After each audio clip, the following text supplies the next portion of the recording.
World tourism अर्गनाइजेसनको तथ्याङ्क हामीले हेऱ्यौँ भने प्रत्येक वर्ष 6.6 को दरले चाहिँ एयर ट्राभलिङ बढेको छ संसारमा। तर हाम्रो नेपालमा हामीले हेऱ्यौँ भने आजको 30 वर्षको दौरानमा हामी 5 लाख टुरिस्टबाट जम्मा 11 लाख टुरिस्टमा उक्लेका छौँ। तर हाम्रो छिमेकी देश हामीले श्रीलङ्का हेऱ्यौँ भने आज उहाँहरू 2.5 मिलियन टुरिस्टमा पुग्नु भएको छ।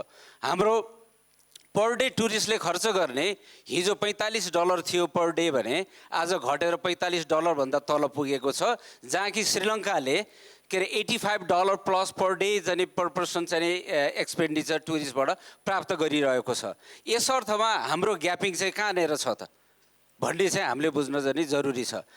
यस अर्थमा जस्तै पर्यटन यस्तो ग्रीन इकोनोमी बिजनेस हो, आज सबै सेक्टरमा पर्यटन जोडिएको छ। हामी के अरे चिकनको कुरा गरौँ, एग्रिकल्चर प्रोडक्टको कुरा गरौँ, होइन, इनर्जीको कुरा गरौँ, जति हाम्रो पर्यटन ग्रोथ हुन्छ हाम्रो यो सबै सेक्टरलाई चलायमान बनाउने चाहिँ सेक्टर भनेको चाहिँ पर्यटन हो।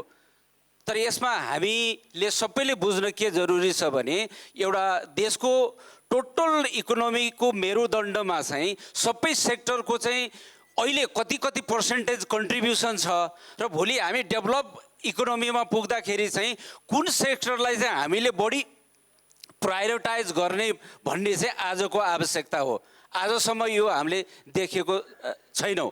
यस अर्थमा पर्यटनको भोलिको भूमिका आज उत्तरतिर 160 करोड जनसङ्ख्या छ, दक्षिणतिर 140 करोड जनसङ्ख्या छ।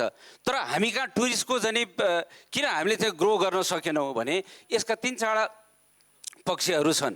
एउटा त पोलिसीगत रूपमा नै हामीले त्यो योजनाबद्ध रूपमा हामी जान सकेनौँ। अहिलेसम्म 2टा के अरे टुरिज्म भ्रमण वर्ष भनेर चाहिँ के अरे एनाउन्स गरियो।